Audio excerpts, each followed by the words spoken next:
Ye muzito lelo komi kobima donneur de leçons.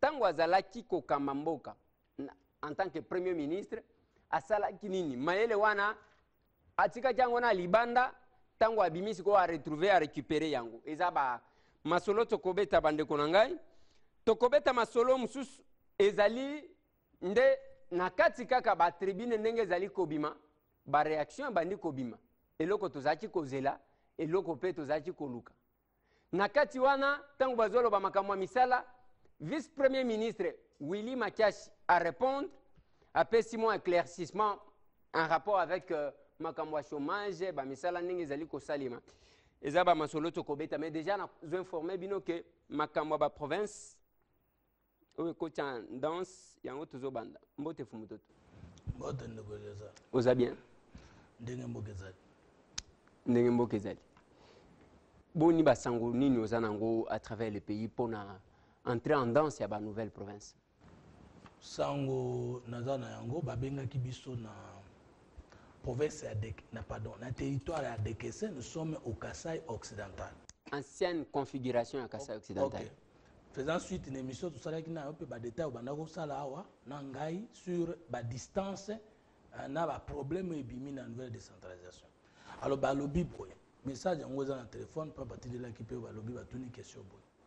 To lobby que ba ancien chef foulier ya ba district ba chef foulier ancien district ya ngonde kokoma ba chef foulier ya nouvelle province. Or, dans l'ancienne configuration à Kasaï occidental, tozui district di Kasaï, chef lieu nango ezalaki Lwebo. Sikoyo na nouvelle configuration oyo, chef lieu ya nouvelle province di Kasaï ekomi na Chikapa.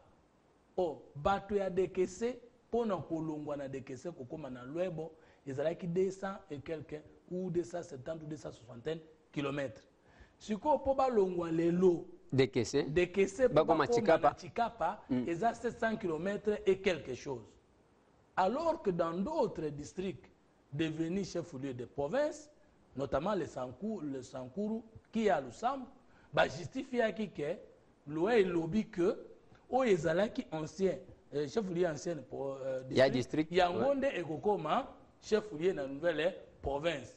Le collabato ya Chikapa bazali favorable na régime trandenge babomi bongo bandeko na biso ya territoire de Kesse ilebwe autre ba séparer bango musika ya ndenge wana pona nini basali ndenge wana ndeko atindelaki biso message na kosenga d'ici faire l'émission natanga message wana directement pour atindelaki batinda ingai ezo salema boye pona nini do mibe ko yango tozo kanisa ezo salema nde des poids, des mesures.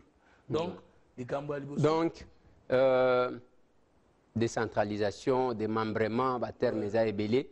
Et approcher bandeko ya dekesete, donc administration te na administrer à dekes. Voilà, et répondre ni na doctrine ni na loi. Pas doctrine ezali penser élaborer pour appliquer décentralisation.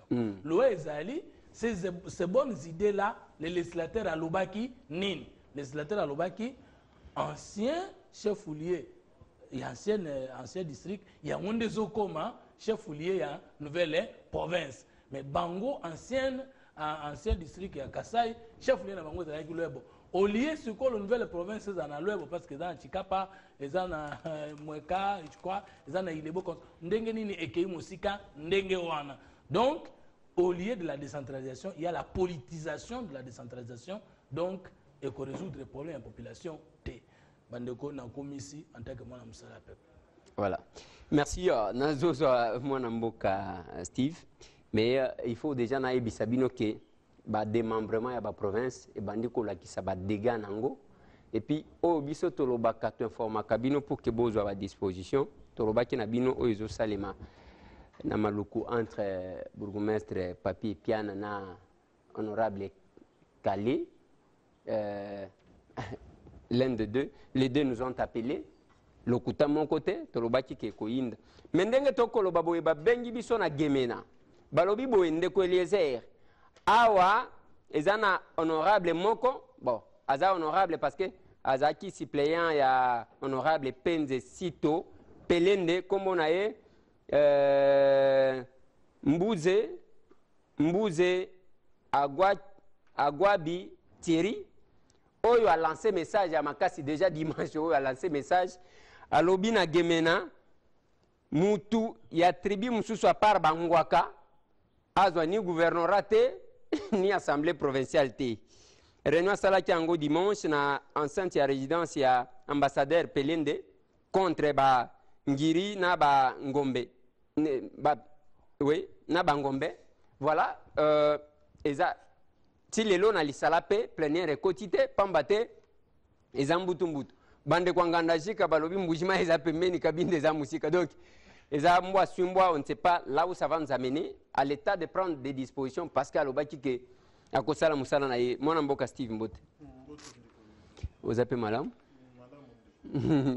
on a ligné placé moi mot sur l'entrée en danse à la province yo pe ozana ba eko baeko izali nga nazo sepelaka ka côté moi baeko côté province orientale baza malgré ba difficulté parce que oui province orientale tant ozo kabwana na 5 nouvelles provinces tolakisaki na ba tribune que izaka ka Ituri mutu eza plus ou moins viable ba côté mususu wana bazo bunda pour que ba mettre en place ba institution mais difficulté izaka ka ba préalable wana obiso to bana ko sengeza ki respecté te yango wana toyebi que population a ko souffrir makasi parce que ba institution tango ekoluka eko s'installer et luka misolo pona ko s'installer dans l'entretemps ba gouvernorat eko banda ko fonctionner te pour résoudre ba problème ya population.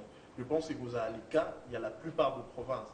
Mais la province, nous sommes même des bâtiments qui ont abrité l'Assemblée provinciale, des bâtiments qui ont abrité les ministres provinciaux, ils n'ont même pas un minimum, un vélo, un moto, Nzela pe ezate, aéroport ezate, port ezate, donc chemin de fer ezate. Ouais. La difficulté, effectivement, bimi bongo pour n'a préalable. Tobandaka Kosenga depuis longtemps, ils allaient qui respecter en termes d'infrastructure, en termes de... Donc, ma province, ils ont risqué, et bima comme ma province qui est vide. Mais malheureusement, comme tous les politiciens, on calcul à ma poste, on a plus ma poste en vue, mais c'est ce qui est malheureux. Et puis, surtout, les landais dans la classe de la population. Voilà. Oui, il faut me bonjour ndeko Eliezer pe ndeko Fumutoto. Tolobi pona ndenge chef-lieu ya ville province elongwe na Lwebo po ekoma na Chikapa district ya Kasai composé de territoires Chikapa, Ilebo, Mwenka, Dekese et Lwebo chef-lieu. Mais parce que Chikapa est un favori na pouvoir en place, on déplace les chefs-lieux vers Chikapa. Liboso de Kese Kananga ezalaki na 466 km. Mais dans 150 km, tu prends le train. Mais Chikapa est à 650 km sans transport, sans route. Et Lwebo est à 274 seulement. Jean Etan. Tindi message à partir de questions pour bandikubaye bake toujours comme ça toujours travailler pour le peuple. Question. Merci beaucoup. Ba ndeko balandi na bondi nyoso toko sala bolandi wana eza na ancienne na Kasai occidental na ancienne configuration nango o totangeli bino euti Gemena mususu euti Lisala mususu euti Kanyabayonga Kasumbale Sakuna na Babukavu bazako landa biso. Mwana mboka Steve naza epanayo na zongi epanayo pona to continuer émission na biso wana ezalaki kaka alerte ya ke danger ezali koya ceux qui ba kondi boko à disposition avant que kao ekomate tozo zonga makambo ba tribune tangu tolobaka toujours que tosalaka musala oyo pa pona biso mais tosalaka pona ba téléspectateurs ba congolais bazala suffisamment informé. J'ai toujours regretté pour n'avoir pas une antenne parabolique dans l'intérieur parce que l'information est zate. Ceux qui ont un bougement et Bakrio, diamant, église, diamant, c'est tout ce qu'il y a à la télé. Information est zate. Donc ce qui ba programme ya malonga ekoki kozala c'est bien. Mais tango tozo sala yango bande ko ba ko réagir.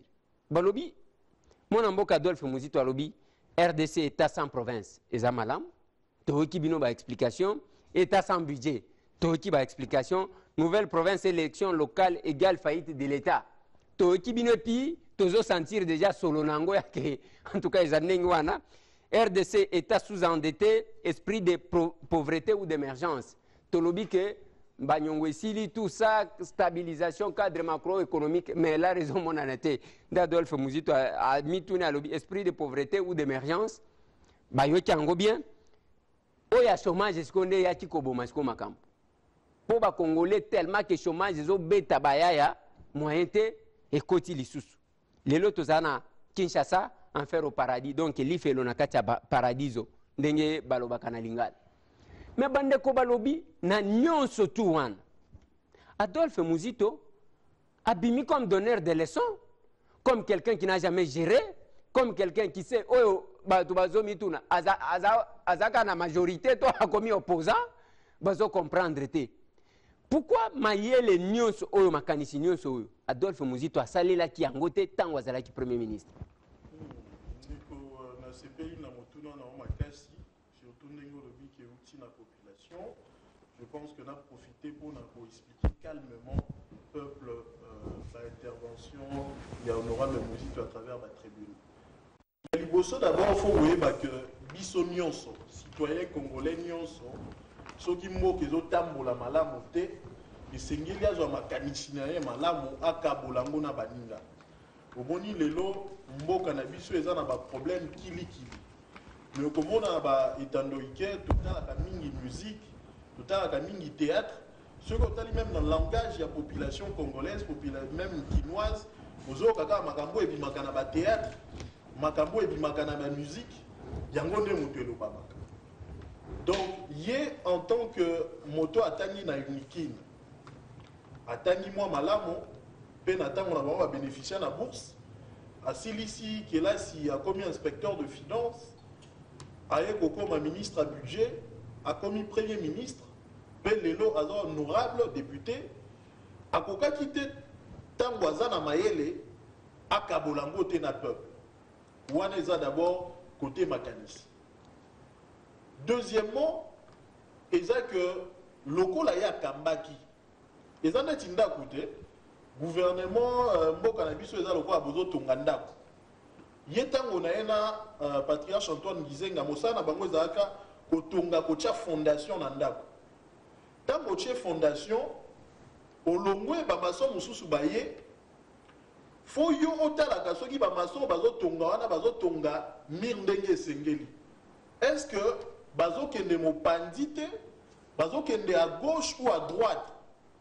Et loko yanda azo sala yango wana donc ye mosane ezalaki kocha fondation na ndako asali mwa misala moko boye siko tango ya silisi il fallait ba gouvernement ezoya etonga ndako po na ndako ekoma malamu ba peuple akota aza na abri ya chômage aza na abri ya nzala akima pe kuluna nyonso wana siko ndi na côté ya fondation ndeko na ngai place on est toloba to relier makambo azoloba lelo na makambo ya sala tokende tribune par tribune. Première tribune à lobby RDC état son province ala kisi biso que ba province na biso yo toza nango lelo ezo fonctionner tendenge constitution elingaka mobeko likondi lobi que province faut na ba pouvoir nango na 4 domaines à compétences exclusives. Au Babengi, enseignement, santé, affaires coutumières, na agriculture. Donc, ceux qui veulent ton école, faut à la province. Ceux qui veulent foutre à enseignant, faut à la province. Mais il y a Monique, biloko ane sali makate. Pe côté misolo 40% fait pas ça, ba province, ba pesa kabangote. Mais si on a eloko nini ya sala côté wana pour que la province ait fonctionné dans une constitution à Linga. Nathan on a yé à s'épargner ta milongolité.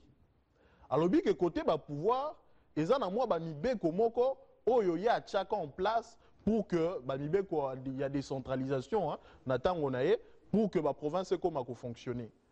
Mais tant que monaka que mondane lingue souka akomaka beaucoup installation de nouvelles provinces défis et contraintes. Oya la kisaka mibeko yo faut pas voter pour que la province ait comme fonctionner ndenge sengeli. Ti a sengaka loi sur la caisse nationale de péréquation, loi sur il y a des services publics centraux na provinciaux, wanande linga qui permettre à ce que na ba loi mususu et linga qui permettre que la province ait fonctionné. Mais côté rétrocession à 40%, yemo kwa ndimi.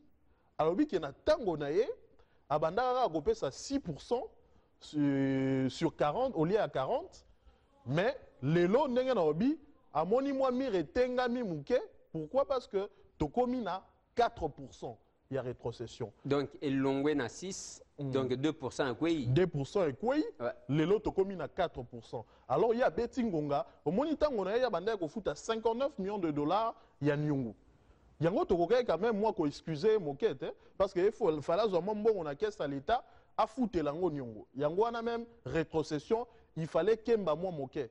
Mais les lots loko la nyungu futa maka vraiment les sous-souté, il faut to payer sa province na biso pouvoir nyonso na misolo nyonso. Donc tango ya zalaka atie fondation pour la décentralisation pe ba o bazali sikoyo il fallait ba continuer mosala pe ba o ba koya sima faut pas faire en sorte que la province na biso et comme à fonctionner librement. Donc il y a ça là qui quelque chose pe ba o bazali ba continuer. Deuxième état son budget. À la kisibiso que depuis 2012 depuis ya longwa budget à l'État ça la makali sous-souté. Donc budget à l'État to la kisaki keza budget à pouvoir central et sangani na budget à la province et sangani na budget à ba ETD ou ba bengi ba ville commune secteur chefferie. Na tango na ye mobeko e bandaki kozala appliquer et bandaki kosala kaka ke ya kenda représenter budget à l'État mbala moko na parlement. C'est-à-dire la province avant basa la budget na bango bakoze là bas présenter bakoyana nous ba memeli premier ministre a sangisi yango na oyaye ake ko présenter et loko bande ko sa akeye aza na moi vision moko ya fonctionnement wana zelana nous mona mboka Steve olingolo ba que sous mandat il y a Adolphe Muzito en tant que chef exécutif premier ministre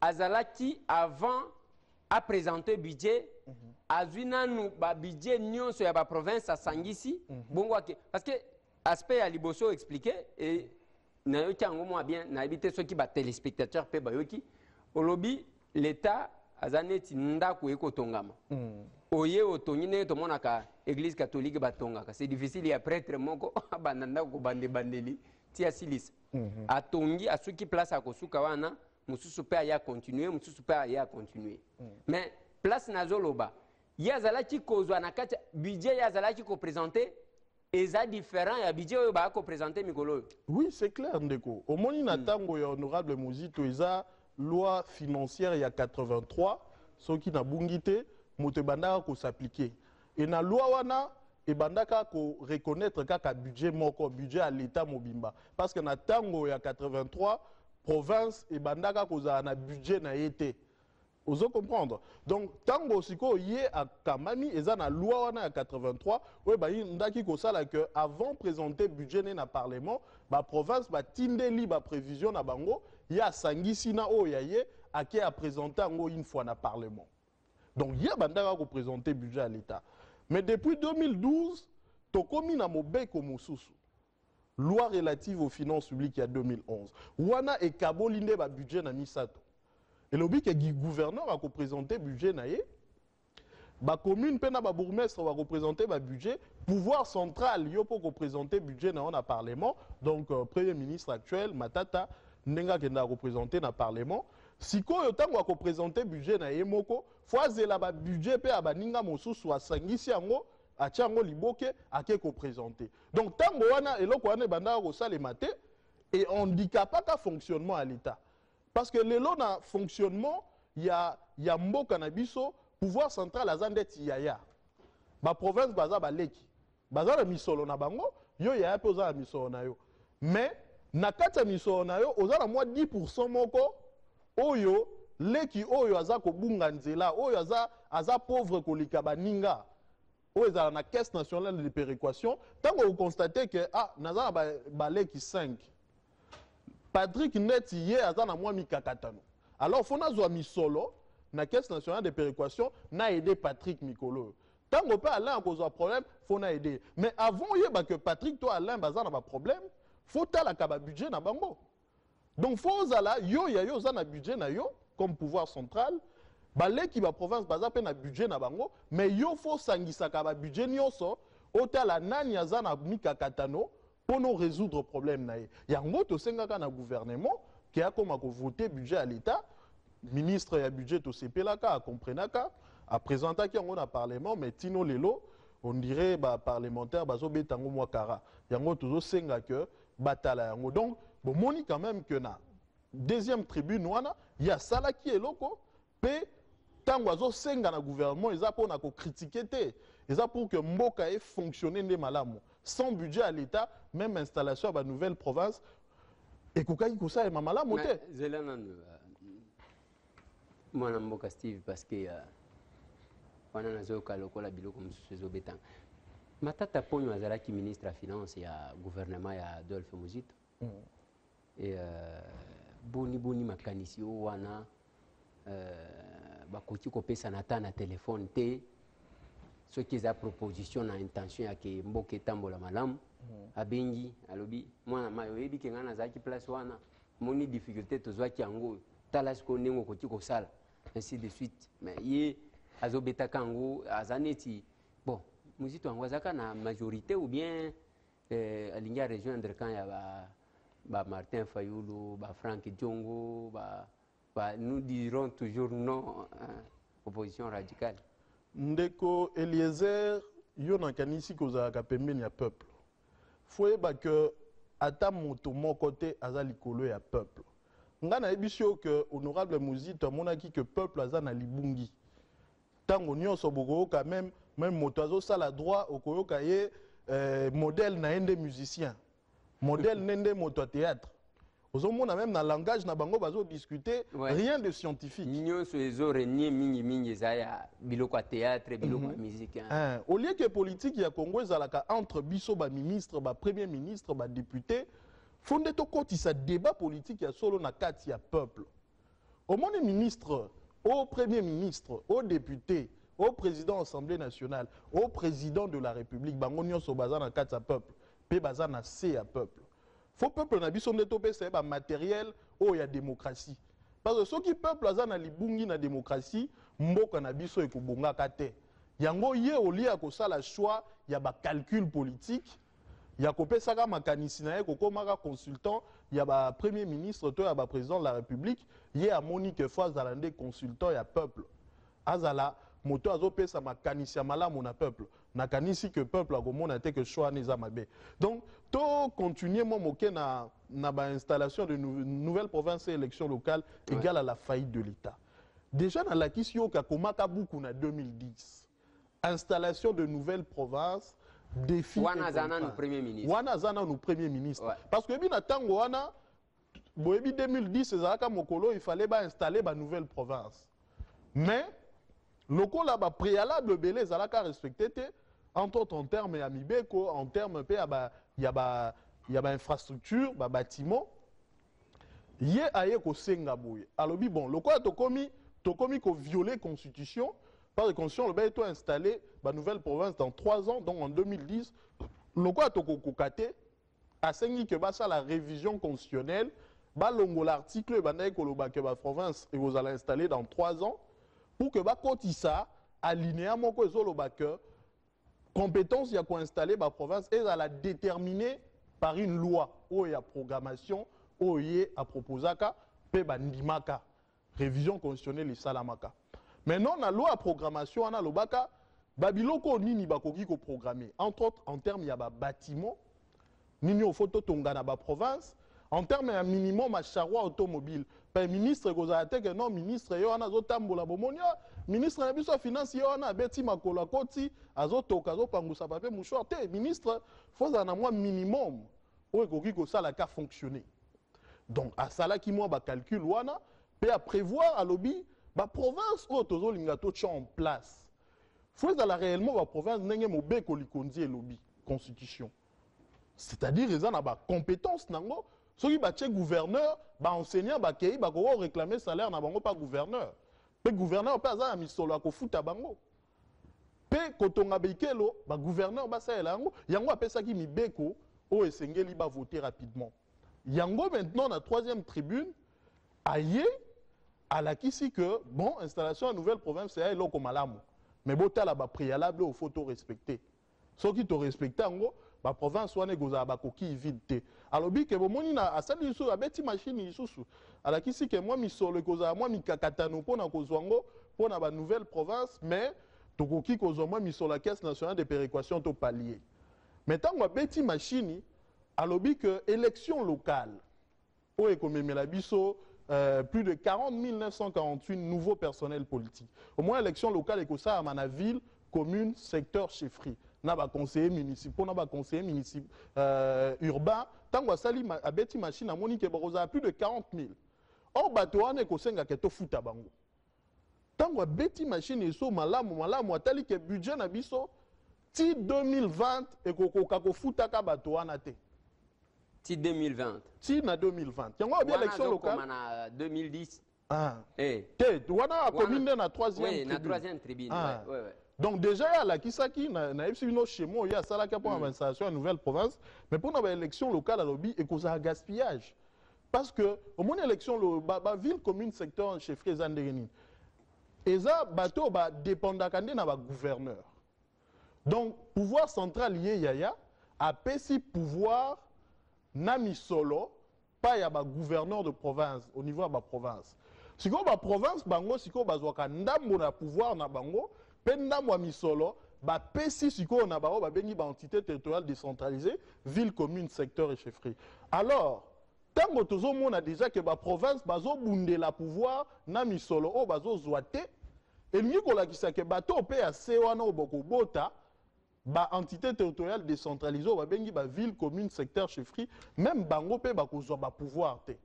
Mais tango bakozwa ba pouvoir te ko sengo au même moment elingi olakisaka banda otravaille mais au même moment elingi olakisaka tokobanda kofuta bango yango yo alobi olie to gaspiller misolo parce que mboka na biso toana misolo te asengi que tofuta ba enseignants toza na 250 000 enseignants o tino lelo bafutaka bango te l'état na biso aza na baniongo ya makasi pa ya SNEL na ya régie des eaux azwaka efasaka yango mais ezongaka kaka ebele yango ezosala ke SNEL na régie des eaux ezotambola malamu te toza na ebele ya baretraité ya bampaka oyo basali balembi mais l'état azokoka koretraité bango te obi olie bogaspiller misolo na bino na baélection locale wana mpe na ba 40 948 nouveaux personnels politiques oyo bakokota te bozwa misolo wana bokotisa yango na fonctionnement ya l'état bokotisa yango na bapriorité mosusu na koconstruire bainfrastructure. Place wana tocha batute. Quatrième tribune, RDC est sous-endetté, esprit de pauvreté ou d'émergence. Un peu rapidement parce que... Oui, nakende rapidement. Omoni place wana tobetela bino likambo nyongo. Omoni tango na yeba tumusu baloba zolo bakeba senga misolo. Mais pona ni yazwaka misolo wana te. Mais ngi kolekisa pona kozwa mosolo ezana lelo ndeko Eliezer. Ozana nyongo ya $1000 pa ya moto moko. Yo okende zuko defa mbongo pa na ye ozaki bien fou ko futaka te. Donc, tant on a eu, avant de mobiliser Misolo, il fallait que l'on ait un nyongo yakala. Parce que les économistes ont une dette soutenable. Donc, ils ont un nyongo mususo. Donc, ceux qui osent un moyen de faire les sous-ézatés. Biso tozaka na nyongo et les cas qui plus de 100% il y a PIB na biso. Mais il fallait sikoyo kozana gestion moko babengi ya malamo. Où elinga qui permettre biso tozo futa nyongo abana au futa 59 millions de dollars par mois pour na nyongo. Ah wana et facilité yé a futa ngo parce que azaki pe na ministre à finance ya makasi Augustin Matata Ponyo.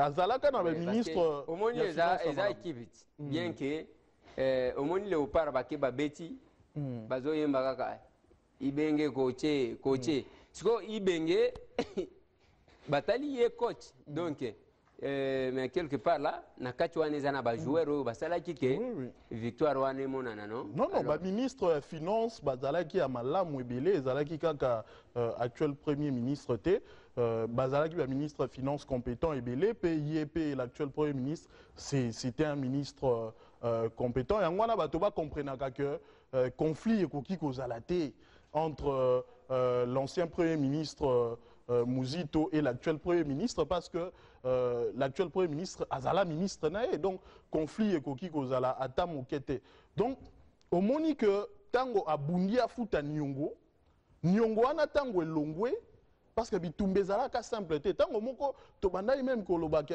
ko atteindre point d'achèvement on est comme ndoto mais tango moko FMI pa ya tie blocage nae abi makambo ba chinois wana programme sino congolais lokola bino bokoti kuna ngai na kolongola bino isu Nyongo te banque mondiale pa ya chepe veto na ye abi ke bino bouti ko bolongola KMT ba gisement minier nga pe na kangi mais honorable Mouzito ya kendaka na FMI ya soli na bango ayoki bango ba bino omoni bato wana ba chinois ba pesi bino taux d'intérêt moko eza très élevé biso to pesa bino Nyongo na mwa to mokie bino boki ozwa Nyongo na taux élevé nde asolola kana président de la République ye honorable Adolphe Mouzito bazwa basola ba chinois bakitisa Nyongo taux d'intérêt nango deuxièmement bato FMI na bon FMI balobi bino ndenge nini boko en garantie ba gisement minier pendant que moto akofuta Nyongo eza sikomine wana ba chinois baza na 68% bino l'état congolais bozaka na 32%. Alors bino ndenge nini boko garantie ya ba gisement minier bolongo la garantie wana asola pena ba président de la République basoli na ba chinois balongoli garantie wana pe eloko misato ba discuter lisu ba chinois baobi biso tozo linga to longola bino Nyongo ya 9 milliards mais bino bozo kende lisusu ko defa pa ba chinois 9 milliards alors bokitisa mwa mosolo wana nde bakitisa Nyongo et comment 6 milliards yango bomona programme sinon congolais comme 6 milliards donc yetango abundi Nyongo longwa akoki ko se permettre ya koyebisa bato mosusu ke mboko opone bonga ezana budget moke otoza nango te il faut misolo ebele ngatango na bunda po akolongola Nyongo ezala pour que tozwa na possibilité ya kozala na misolo ebele pa bapaya totongi banzela totongi ba barrage o elingi ko permettre à ce que économie na biso mata to comme na croissance moko babengaka inclusive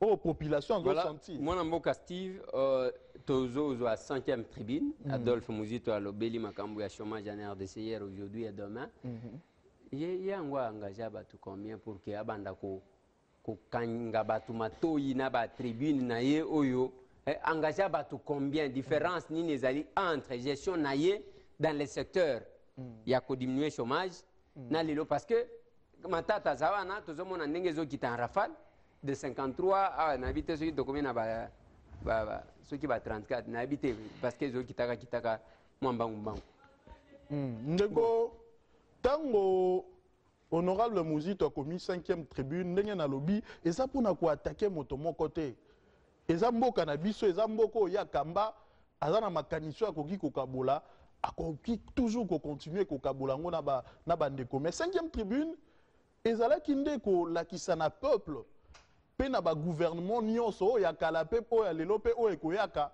ke makambo mosala eza eloko moko akosala nango liseki te omoni tango ya yoki que gouvernement lobi 6 Congolais sur 10 travaillent donc 60% ya ba Congolais bazo travailler ye akamo était oui bon 6 Congolais sur 10 travaillent 6 Congolais sur 10 travaillent akamwe pe population musu ba bengie ba oui mais yo ozala premier ministre be makamoni ni gouvernement lobi yo mtokoki ko éclairer biso yango ya lobaki bon bozela moi moke natanga place nini gouvernement azui makanisi na ndeye akendaka kotala ba rapport ya banque centrale place au gouvernement azwa makanisi ya kolobake 6 Congolais sur 10 travaillent ndatangi na rapport wana lobby 100 000 Congolais chaque année gouvernement apesaka bango mosala gouvernement est moko lobby bongo deuxièmement on a même rapport gouvernement lobby que taux ya croissance démographique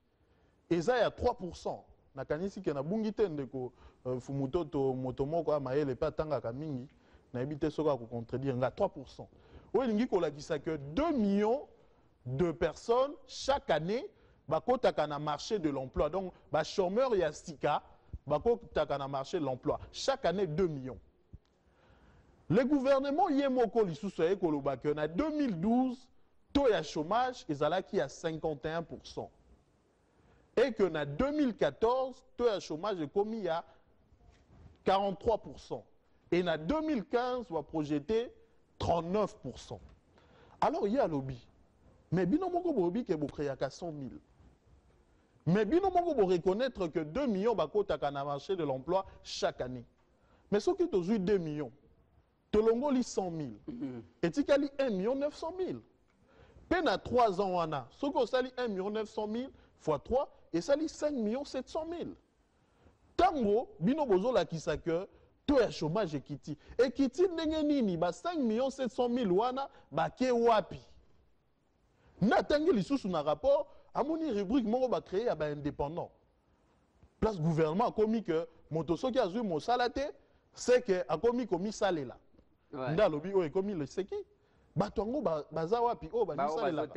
Baza ka salaire nini? Bazui musala, bao bazoteka ba gerbe de fleurs, bazui musala, bao ya ba cabine d'air ndeko moko. Moni batu moko na teni na butu alelo ba ya ba cabine capital na iza $100, ba ye ba imposer ye ba pese $100 moko boyambata. Bazui na $50 akwei donc awazoluka ndenge nini akozonga chikapa azomona possibilité. Kai mutu nakoki kozwela yo musala na zweli yo te, il faut nazwa mwa mukumba na yo. Fona futa o dommage. Indemnité biso na droit babenga bango égal ya dommage te. Donc ozo dédommager mutu. Donc yango l'état dédommage à mutu. Mais soko tali société na biso déséquilibre utile sou wapi. Bana baza bana ya batoyo soit basala ka musala te. Soit basala ka bafuta makamabe. Mais ce qui est côté dans le secteur, il y a bateau, faut pas salo ba bengi population active. Okokuta lisu makambo kaka ya mabe. Ba o basalaka, ndenge na obi salaire à malamu te. Parmi ba o basalaka, esengaka ba cotiser, ba o ba cotizaka na INSS. Parce que tant ozo sa mosala, ndeko lezer yebaka ke faut bombaka ndambo na INSS. Tant okoma na 65 ans, INSS est komi ko futa yo. Mais bateau baza affilié na INSS parmi bateau basalaka. Baza lelo évalué à 2%. On a un chiffre toujours à gouvernement. Évalué à 2%. INSS mutazo pesango. Soki hôtel na 2% au INSS a en charge wana, so moni loko INSS a pesa rabato moko koki oseka. Donc ils ont moyen ya kotinda bato na liwa. Donc secteur ya emploi, ils ont secteur moko to koki kosaka na ngote. Donc tango ya lobaki yango ezalaki kaka pona kobeta ngonga parce que secteur emploi ezande nini ezande biloko kolia te yo mama fo lamba mais yo zo beta ngonga partout que bana no si balie tango bana bazoyoka bana baza ko représenter peuple bazoyoka que mama zo ba déjà tolié c'est que mama ko sa lisu mo salate yango to bi yo gouvernement reconnaître que bana baza na nzala reconnaître que misala ezate et loko ane ko permettre que ocha ba effort makasi pour que o créer les bana misala. Voilà. Moi, Namoka Steve, peut-être Nakozonge la 6e tribune na Sima parce que n'a pas suffisamment le temps pour na bande kobako kako comprendre nini tozali nini mokolo si et mokolo ba tribune azali koluka na kati ya ba congolais yango na tuni pona nini akobenga mwana mboka matata na d'ailleurs mwana mboka pe honoré ye ce qui na jardin ba premier okuta pe mwana mboka Dolphe Muzito wana tango zokende visite na bana bien que point d'interrogation za sima wana na bite soki Fumutoto ndem to ko remplacer Fumutoto tango sko mona ko vela makambo ba tribune obiki na sekaka mona loba ki qu'est-ce qui va se passer là Fumutoto de l'opposition aux tribunes oyo mutu ya majorité azobimisa ezako loba ki Fumutoto de la majorité et au fait de l'opposition en majorité en d'autres termes to ndenge nini makambo ba tribune yo zana kacha opposition obandi courant de pensée oyo ebimisa Fumutoto mutu nyonso ayebi troisième voie parce que même ceux qui mutu abosa ni kombo ya Fumutoto quand même comme la troisième fois mutu ayebi que wana aza fumutoto donc ata soki mutu apirate yango bakotuna ye soki azalaka na fumutoto, ça c'est clair ka ndenge mpe biso tozalaka ere moko. Mais lelo fumutoto na opposition na kati ya opposition parce que soki aleki na télévision opposition nalobaka ezala kombo te, c'est un comportement ya mutu, ce n'est pas que bon ezala kombo ya mutu bakomia opposant te, c'est un comportement. Même ceux qui ont l'équipe na télévision bazo sentir qu'à langage il y a un opposant. Les loba tribune et ça de l'opposition à la majorité pour nous comprendre de l'opposition de la troisième voie aux tribunes d'Adolphe Muzito au mutu ya majorité. Et ça nini yango fumutoto. Merci beaucoup Nandeko Steve pona ndenge moni pasi na résumé 5 tribunes vers 6e tribune. C'est facile. Merci beaucoup Penayo, Nandengo Yebi Kotuna Pegozela. Merci beaucoup na mokonzi na peuple congolais diaspora Kinshasa pe province, c'est ça la meilleure des questions. Et na CP pour au bandi. J'avais 3 préoccupations, on peut s'en rendre 3e fois pour Nani et puis rapprochement na tribune pour Nani. Pour Batoise à la clairement édifié pour que confusion à la tête puis lien nangai ya opposant au régime. Dans la tribune, il y a un cadre ou membre de la majorité, et ça, nini. Dans Vanda qui est les heures, dans une idée, dans la science politique. Tant qu'on a cette science politique, on a comprendre que le Kolotozo bine la politique dans Congo, Mokilimo côté bine la Yango, peut baton soit bine la Ningo, on va trouver solution. On a comprendre que la politique est là le na médecine. Tous en a des pharmaciens, on va ça la kis. Tous en a des médecins, on va consulter sur base il y a malade, peut pas comme la kabango kis sur base il y a invention à kis et pas pharmacien. Tous en a des infirmiers, oyo ba tout bakatonga, to ba traiter kamoto, ndenge médecin ayebisiye selon ndenge pharmacien à ça. Donc déjà dans la médecine, tous en a batomi ça pharmacien, docteur, médecin, infirmier. Nous avons la politique, les penseurs politiques, on va créer un idée, un système politique. Les politologues, on va médecins, on va consulter la maladie politique. Si ma bâtine n'est pas politicien à traiter, n'était-ce pas pour comprendre? Fumutoto, nalinga soki ozoloba nga nazo isaka ngoma muke. Au lobby, bien que dans le secteur de la santé, il y a des pharmaciens, il y a des médecins, à salio, à examen, à consulter, à tali, à lobby, et quand tu causes la maladie, pour la maladie, pour la obika, qui n'est cause kisi boy. Yo zonge pas ya oyo, oyo azo sala kisi, oye nango, ye médecin ko simba yote. Atindiki oyo pas infirmier oyo abeta katonga.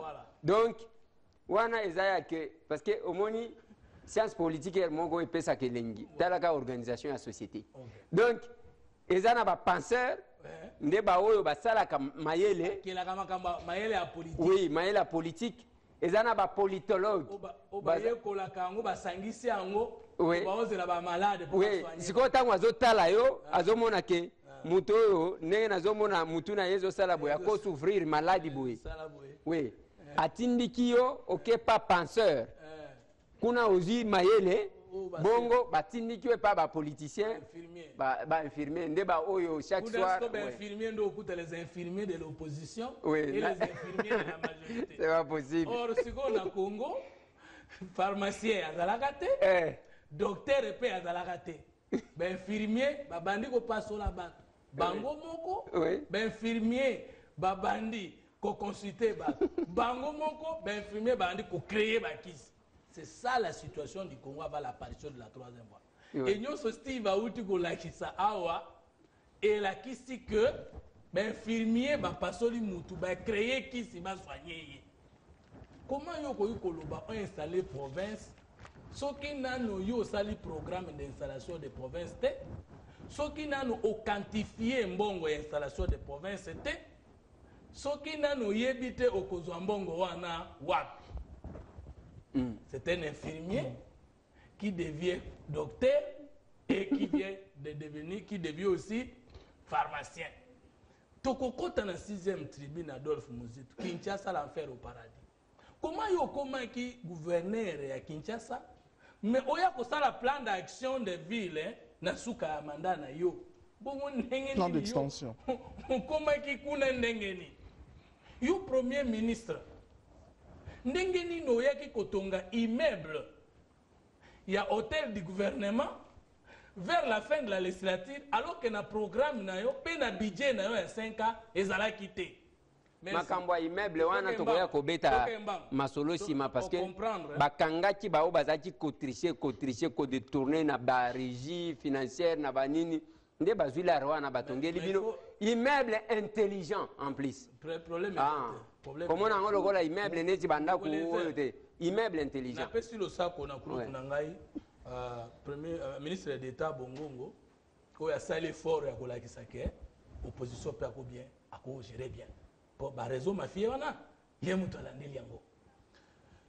Mais ce que tolongo analyse est-ce que comprendre liboso différence entre pharmacien docteur na donc tu peux comprendre que penseur politologue na politicien c'est un politicien.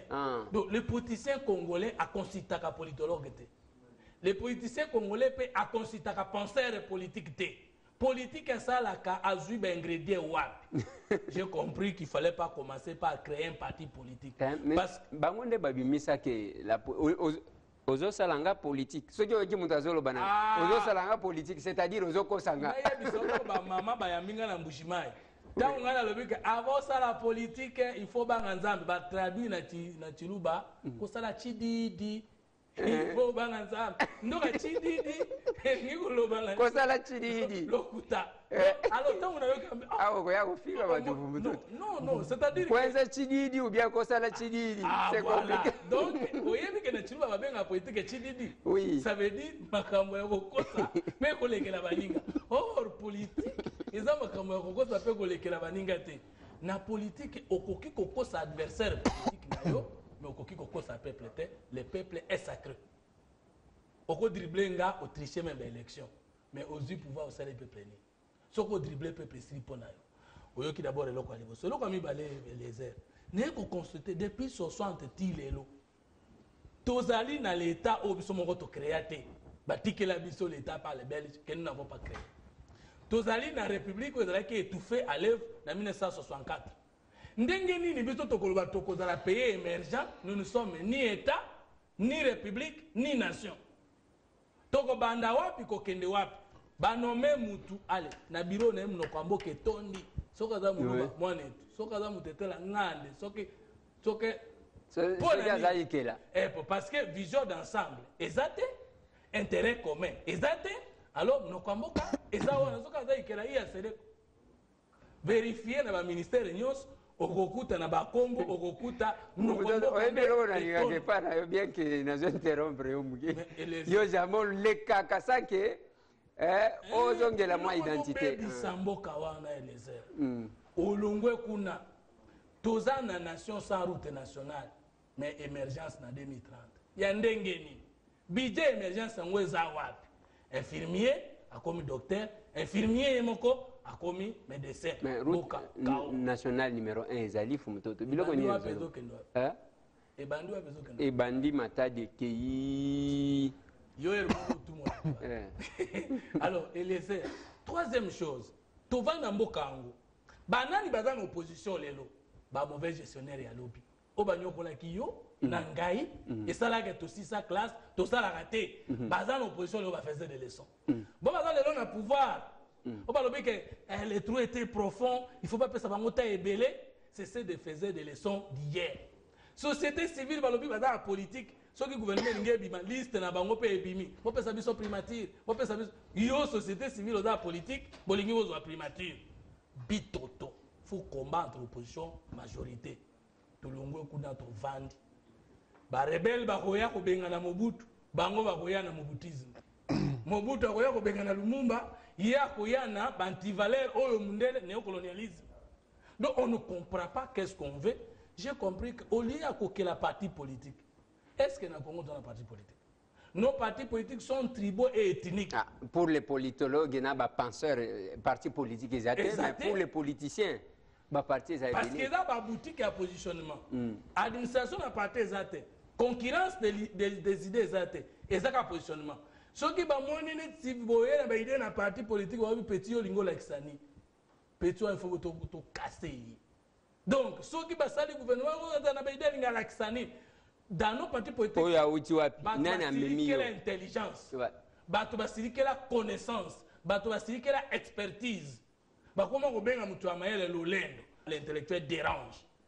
Bato balingi plus oyebi soki boyebi na parti politique na soko lingi ba vie balinga yo banda ko kumisa ba danger loba na esa yo toza te vie umela libela aye ozo contrôler ye système na biso parti politique na circuit nango kokuta mnoko mboka Vous réunion d'ensemble,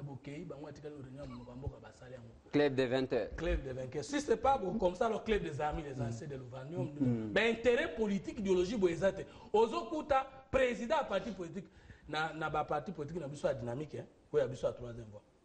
Na tuna président, Nelly qui n'a aucun président, Tolingi to pesa recommandation à Moutaken. Devise à parti des années, président de Sangata non a statut. Yo président parti politique, devise à parti non, il faut dans la statut. Ça n'a pas parti à dynamique, il y a un président, il y a parti, il y a des devises à parti. Président, mon cher, mais devises, rentrée scolaire, projet de société et banité. Alors, Batuya, balumumbiste pe bangoyo balumumbiste pe bangoyo basi va na plateau yoka très bien lumumbisi mezani combat sur la libération nationaliste de l'attaque Combo de tous les Congolais de Babinga Kiamoulisme et ça le conflit entre Lumumba et Kassavo Kassavo pour l'indépendance alinga kumisa Mindele Lumumba le vite to kumisa Mindele te bangonde banyokoli biso to kumisa ne peuple congolais mutu abundi pe alongi c'est ce qui a conduit Lumumba à la mort débat wana to ya ko sala aussi d'ailleurs je vous informe Fumutoto que na parmi avions basombi ya Congo Airways Kombo Lumumba le régime ressuscite en fait. Bon, tokozongela ngona lobite ke tokende kuna. Tokoya kozongela ngona. Na lien nini ka ces alliés entre Fumutoto na tribune d'Adolphe Muzutu. Oki déjà bo pesinga raison. Au lieu to loba Fumutoto komi mutu ya ndenge batuya. Bibi no mo che terme non. Lien entre Fumutoto et les tribunes d'Adolphe Muzutu. Maintenant les tribunes, est-ce qu'ils ont parti politique? Non. Adolphe Muzutu est membre de Palo. Tribune sur les années. Ils ont ensemble d'idées qui posent le diagnostic pour un nouvel horizon au pays. C'est pas ça. Voilà. Merci beaucoup. Oui, un peu rapidement.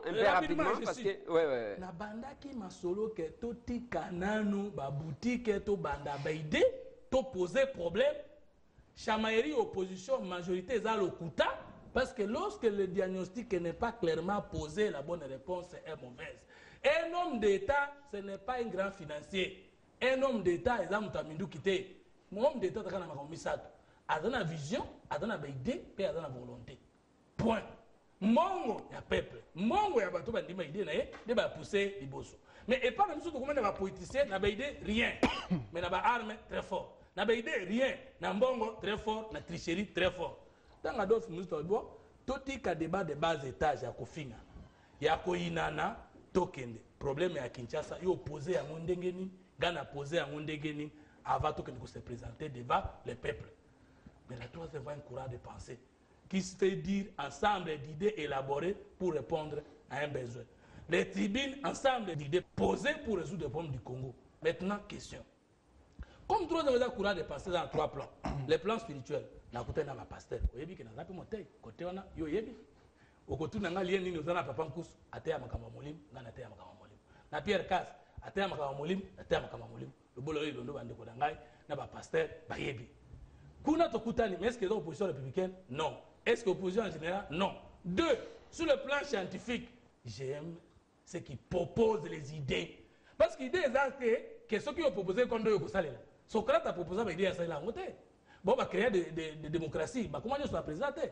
Le diagnostic que Muzutu a posé sur Kinshasa, avec ou sans lui, tout autre Congolais peut ramasser ça et agir. Vous comprenez? Sur le plan scientifique, je suis uni avec Mouzut na idée. Sur le plan politique, Mouzut est de la majorité. Palou, moi je suis de l'opposition. Na maboke, nga nazo bundisa régime opposo Jerembo Kamabe, ya zambu tu ya régime, mais na mabongi sipo na mboka tokutani. Est-ce que confusion ezali? Confusion ezali. Tango ba musicien ba koyemba makambo ya malamu ya mboka. Nayoka na bandambo na waze kona jangu bal. Pona nini? Ba place musu ba yembaka na mona akisa musique alternative. Bongwe les airs, ngano tokutani wapi? Na tokomo wapi? Po ozotuna, to utu wapi, to za wapi, to zokende wapi. Voilà confusion ezali.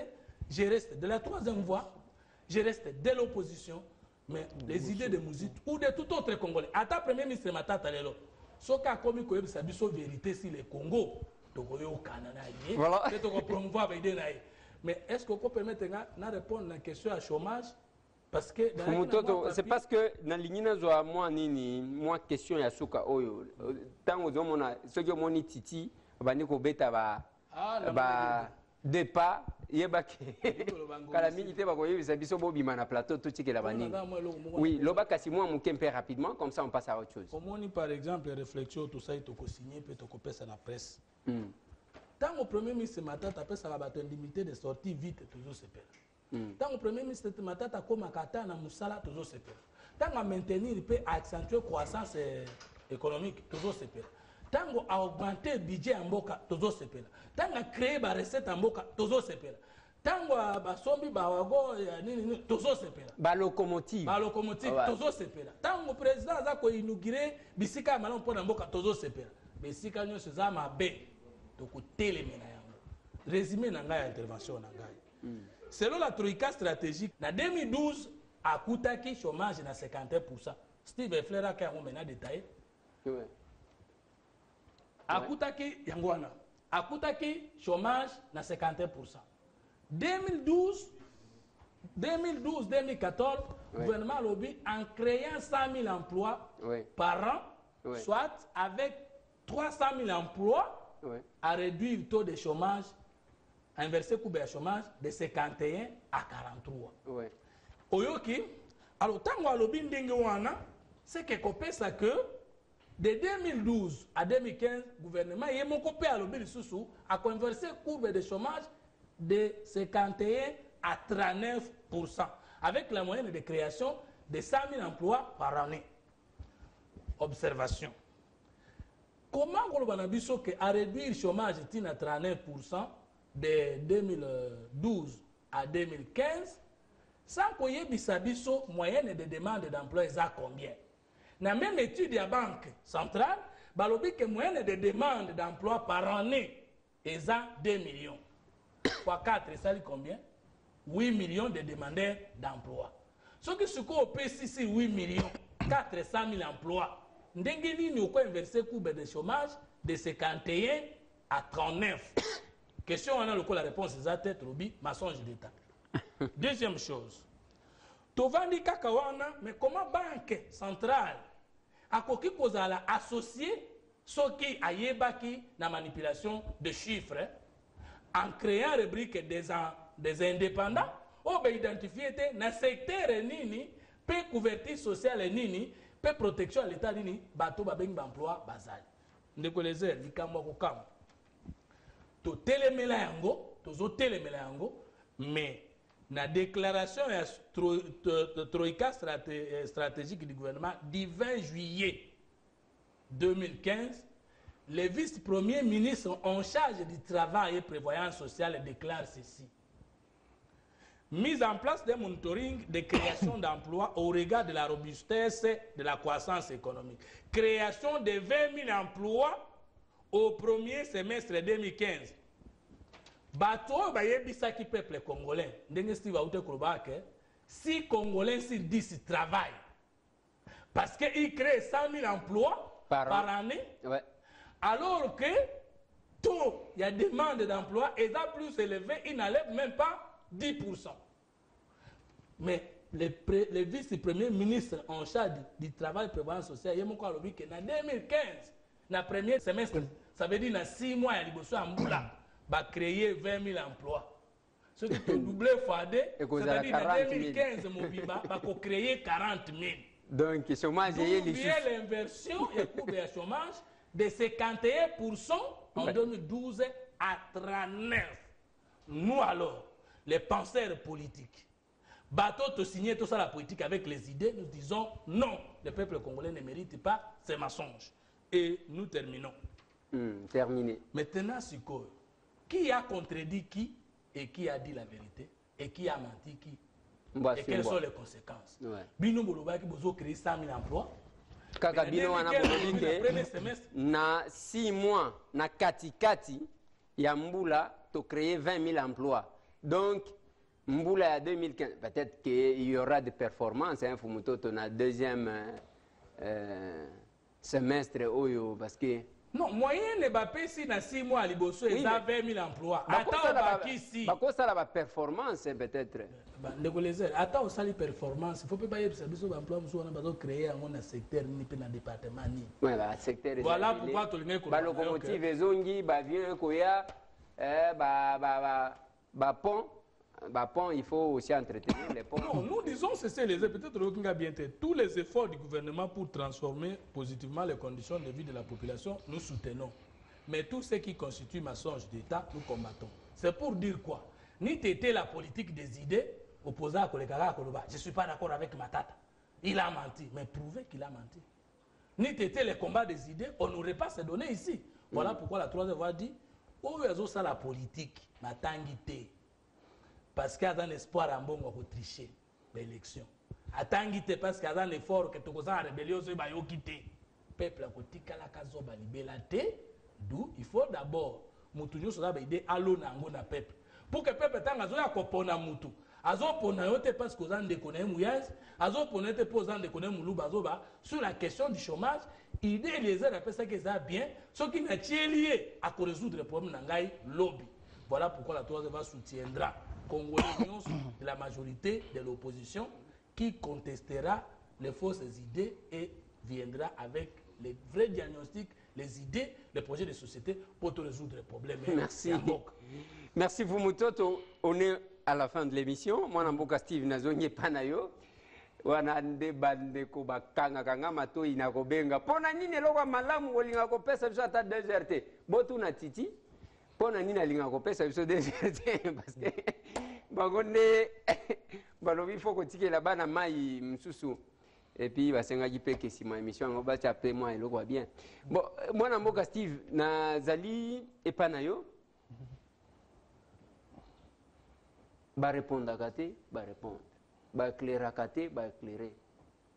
Bien que ba beti mo poto balobi premier semestre 20 000 emplois.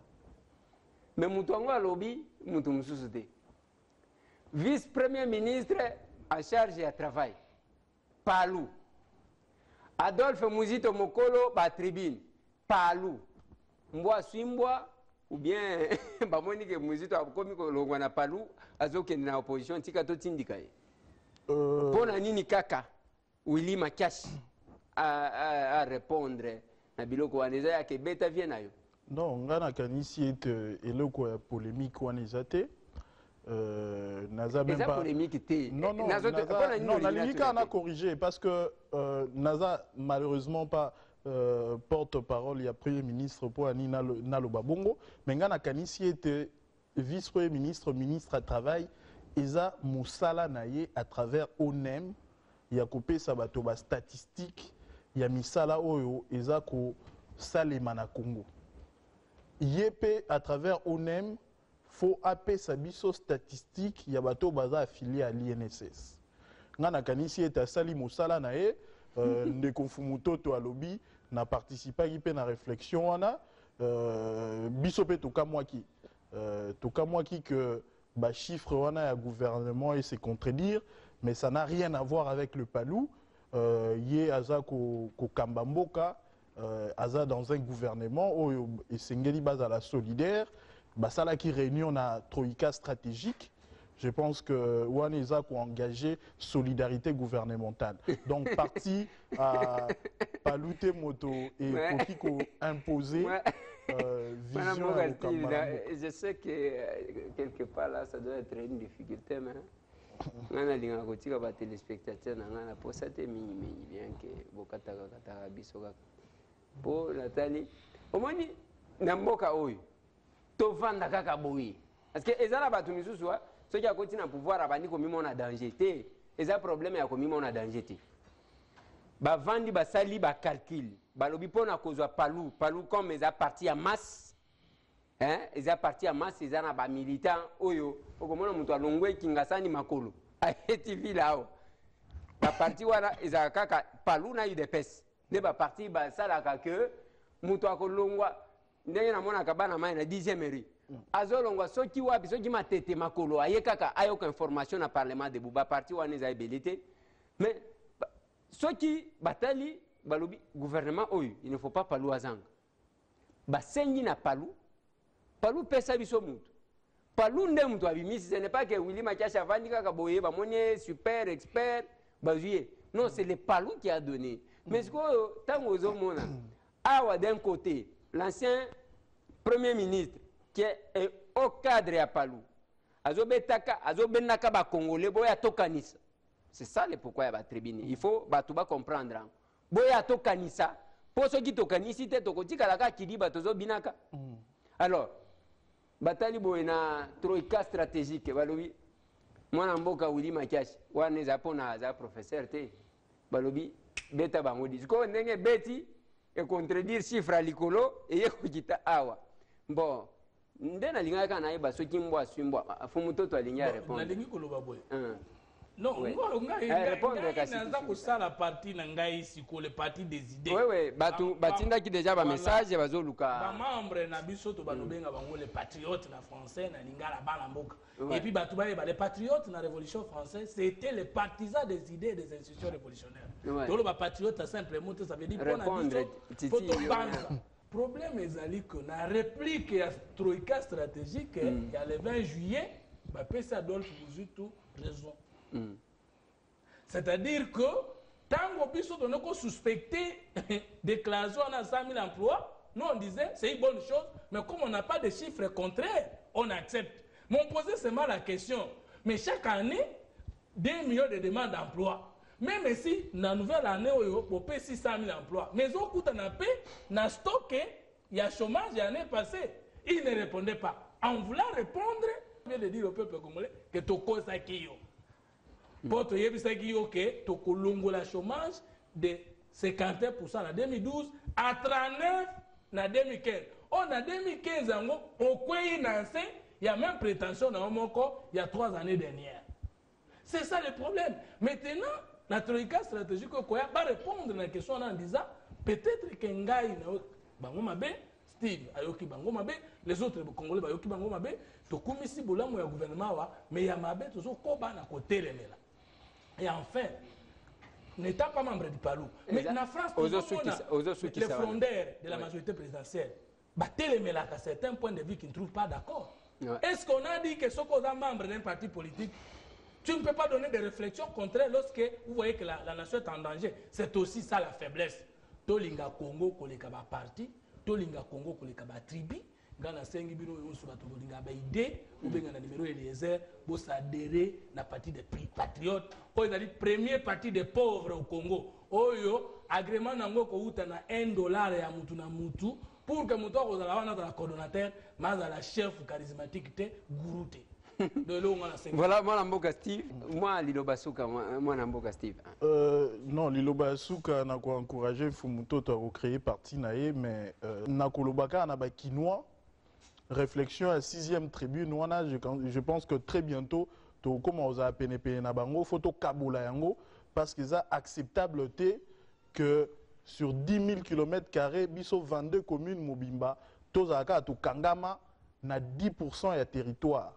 Donc Malukuna, Nante les autres espace monene, yango ozomona ba embouteillage banda kozo kangama, okomwa moto azui salité à côté sango na lopango mususu ba caniveau ezate, nyonso wana eza le cause nango eza que toyebi ndenge ko occuper sol mobimba te. Toza na 10 000 km, mais tozaka ko occuper moi parti moke makasi. yango wana il faut toza na vision moko nde balobaki na 6e tribune ndenge nini tokoka komema ville na biso ya Kinshasa vers l'est du pays.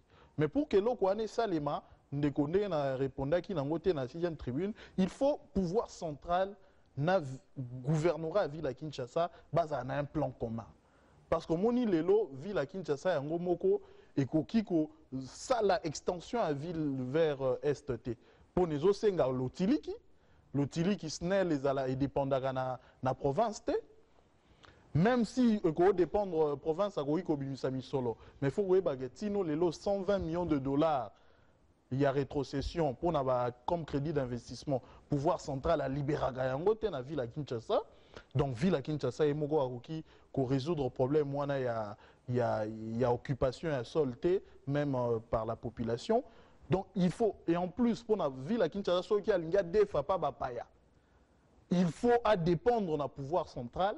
Donc nous sommes en collaboration. Pouvoir central il faut ça là que la société ekoki ko permettre à ce que batoba kende ko s'installer kuna ndeti régie des eaux. Omoni régie des eaux les deux en faillite. Les 22 communes autres d'abord Maï et Pesa Makanapasi. Et bon soki to bito étendre ville à Kinshasa vers l'est. Donc il faut régie des eaux, l'État a kitisata pourcentage dans la capitale sociale, à ça que bapayo baza mi solo, ba kotisa pour la régie des eaux téléma. Même réflexion to ça lango pour na SNEL. Donc tant que la société na gozala bien, ville à Kinshasa na pouvoir central, soki basali vision moko ya construction ba logements sociaux vers l'est, pe to tongi banzela, to kotisi mai, to kotisi lotiliki, to komona ke ba embouteillage ekosila. Makambo ya kokangama kangama banda ko kangama ozomona ke bato bazobundela ba parcelle ekosila na Congo. Donc nakotika aka na wana mais nakanisi ete mikolo ekoya tokoza eso na opportunité ya kosa émission na parce que ba kinois balingi ba mboka na bango moi province ngo moi nga naza villageois ya Kini. Donc na botama na Kini na kola na Kini donc naza vraiment na posa to sur la ba kinois makambo ya Kinshasa. Moi na mboka Steve. Merci aussi bandeko balandi na bandi ya lelo to sukisi awa epesa kasukali soki boko landa biso mais talaka télévision peza ngonga diversité nde muto sala ka télévision mais loko mususu na koloba ezaya que bobonga maka déjà parce que chaque jour toko banda kotie la bino sur la RTVS il y a réflexion pas ya ba politicien pas ya ba tout mususu mais ya bino moko poto ko banda kokita na bandi bolanda ki bana Selembao bolanda ki bana Ipen, bana Delvo, bana Pompage, kala mingi te, bana Tchangu, toko banda koya tozo réfléchir pe. Ndenge nini balobi boulot ezo kita. Et chômage ezo kita. Bino a côté ndenge nini. Ainsi de suite. Tozo programmer yango sur la RTVS 1, bien sûr, pour nous servir bino parce que za musala. Merci na Fumutoto pour la disponibilité. Merci na mwana mboka Steve pour la disponibilité aussi. Merci Ndeko. Merci à Mingi. Eza na linga ina sukisa Fumutoto na lingo pesa kaka mutu moko oyo ayelo na makanisi mbote. C'est une occasion lelo. Ah. Socrate. Et si vous allez malade. Mwana mboka Steve, une personne seulement. Patriarche Antoine Gizenga, longue vie. Merci beaucoup. Parce qu'on a un peu de temps, na pesi kana yo mtu landa kanga chaque jour. Merci beaucoup.